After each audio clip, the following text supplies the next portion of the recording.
Welcome back to my YouTube channel. Hi. Today we're going to install my AEM high flow E85 compatible fuel pump on my Eclipse. So I kind of went ahead and did some things first before I started the video, only because I wanted to make sure it was going to work for the video today.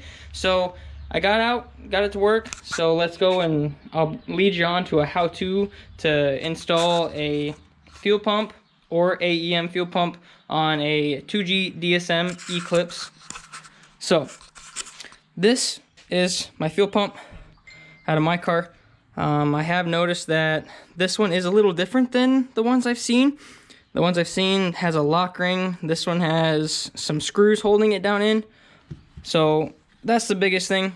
Don't forget this gasket there. If that falls into the tank, that's not a good idea. Make sure you get that out before you do anything more.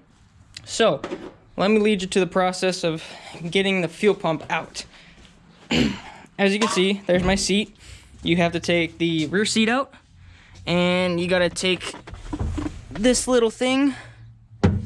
It's a cover on top of the fuel tank. This little cover. So there's two little plugs. One there, this one. The clear one's for the fuel pump, and I'm assuming this one is for the what is it? Oh, the gauge, fuel gauge. All right, so this is your fuel pump. You got your return line, your sensor, not your sensor, but your power to the fuel pump. So take it out. Take this little nut, Phillips screw out. So easy enough, take that out. The bottom comes out, you pull this off. There is a spacer, a gasket or O-ring, and then there's another spacer on top. Make sure you get all those together. So it goes spacer, O-ring, spacer. There's a black spacer on the bottom, and there's more of a tan, cream colored spacer on top. Make sure you get those in there, otherwise you will have fuel pressure problems, and that's not good. You don't want to have to take this all back out again.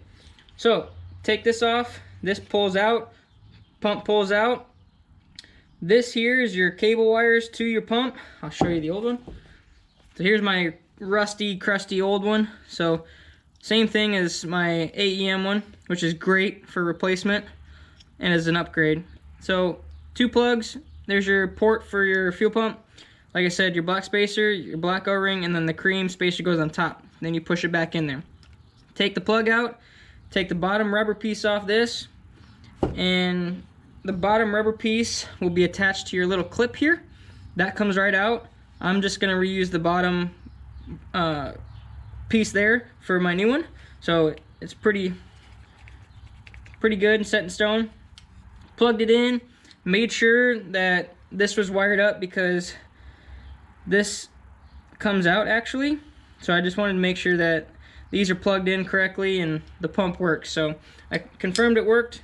We're all good to go here. So there's the pump install before it goes back in the car. Alright, welcome back. Sorry, my battery died on my GoPro. So we're back. This is your fuel pump again. So I went ahead and got it installed. Now we're going back in. So there's 1, 2, 3, 4, 5, 6 different nuts on here. They're all 8 millimeters, as you can see here. I don't know if you can see that. 8. Awesome. So then this piece here. Now I've only dealt with certain things where you get the flare nut. This moves. Well, this pump, it does not. So do not try to twist it from this side because you will break this, and that is a big no-no. So this comes off here. I already got it tight. And then you take a little piece of pliers, pull that back, pull that line off. You're good to go there. So underneath the car, there's a same setup as this, but this nut on the bottom side moves. So I took it off down there, unscrewed it off up here, pulled it straight out, easy as pie, come out. So we're all back together down here. As you can tell, if you can, get down in there. I don't know if it'll get down there without my flashlight. So, as you can see, right next to my zip tie, right there. It's all back together. So now we plug it back in. I'm gonna plug it in back here.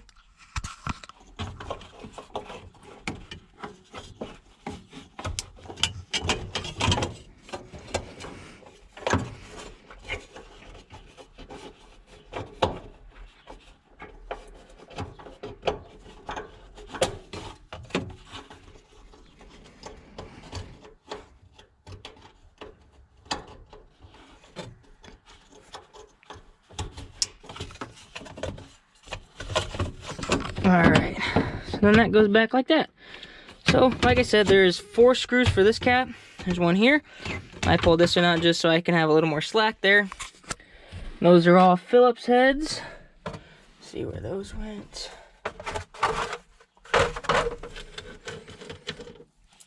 Another nice thing to have is when you have those lock nuts and flares and stuff with fuel or something that's a little rusted, it's nice to have some good set of wrenches. The biggest thing is the cheaper wrenches that I've noticed, even from being a mechanic, they tend to round off the nut a lot.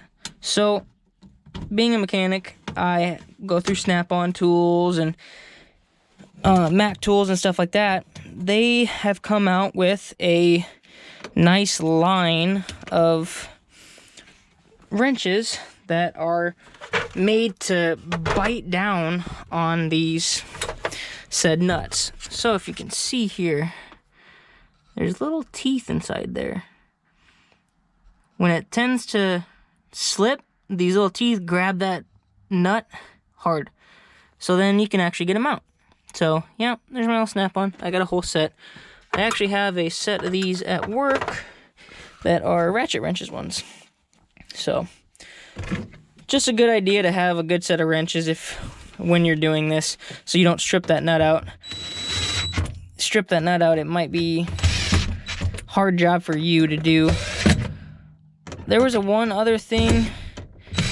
If you have the other style pump for these, the one with the lock ring on top, I have noticed and heard by other people that with the sending line that comes through here, they cut the piece of metal from here to here and twist it up in both directions, so it's easier to get the pump out. This one I didn't have to, luckily, but I have seen in most cases with, say, your GSX version and the pump has a lock ring, and I actually have one of those over here for a later date because I'm going to all-wheel drive swap this car at some point, but I'll show you on this one. So see, this one's a little different. You have your lock ring, your sending, and then your return to the other side pump. So with this, you take your lock ring off, and this piece here, as you can tell, it didn't want to come off of there, so I just cut it. But this piece here would sit too far underneath the back seat to where you wouldn't be able to get it out. So that's why they put a little slit in the body, lift it up on each side, so then you can pull this whole thing out at once. Like I said, I didn't have to do that on mine, luckily, because instead of being the lock ring, it was just those nuts that held it in place. So everything back here is good to go. I'm gonna clean up tools and I'll catch you in a minute. All right, cool. I got the seat back in. All the back looks just like it used to.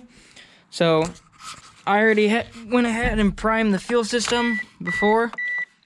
So I should start it up.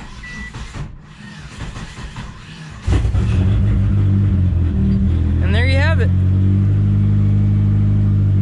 There's your AEM high flow E85 compatible fuel pump install on a 2G Eclipse or DSM.